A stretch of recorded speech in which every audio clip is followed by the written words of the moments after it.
It's become standard practice for politicians to accept money from political action committees during a campaign.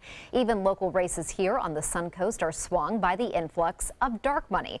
Now, one state representative from Sarasota is filing a bill in an attempt to show who is donating to our elected officials. ABC 7's Adam Cellini has more on this legislation. This bill has the potential to undercut those dark money dealings that have taken over state politics, but can it really find enough support among other politicians dependent on those large campaign contributions?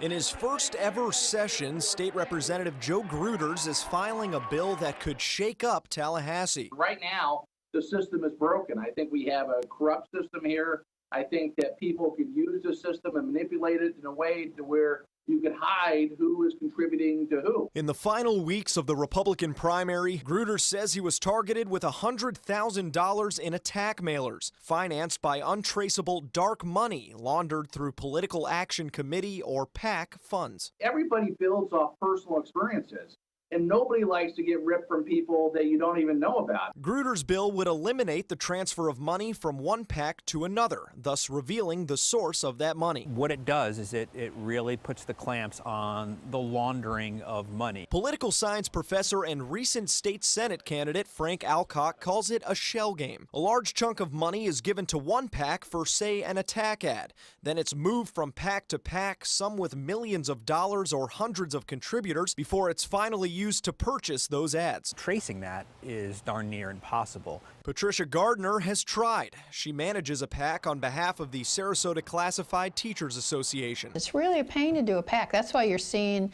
all these professionals with multiple PACs, and then people give to this PAC and that gives to that PAC and that gives to that PAC, because in order to keep track of all the paperwork and all the things you have to do, it's just a nightmare. From here to Tallahassee, local accountant Eric Robinson is widely regarded as the prince of PACs. He is either the chair or treasurer of 32 PACs in Sarasota, according to state records. He declined our interview request, saying he only moves donor money around at the request of campaign managers, but added he supports Gruters' bill. He hopes it can limit dirty politics like the mailers against his former client or a Sarasota school board race Gardner recalls from 2014. It showed up at the end of the race and went and supported Bridget Ziegler. And that was the first time I think it ever happened in this town. It woke everybody up to realize this is what the future is, and if you want to compete, you're going to have to get some dark money. Can this bill change things? Alcock says yes, but it has to pass first. There will be more powerful legislators that want to keep the status quo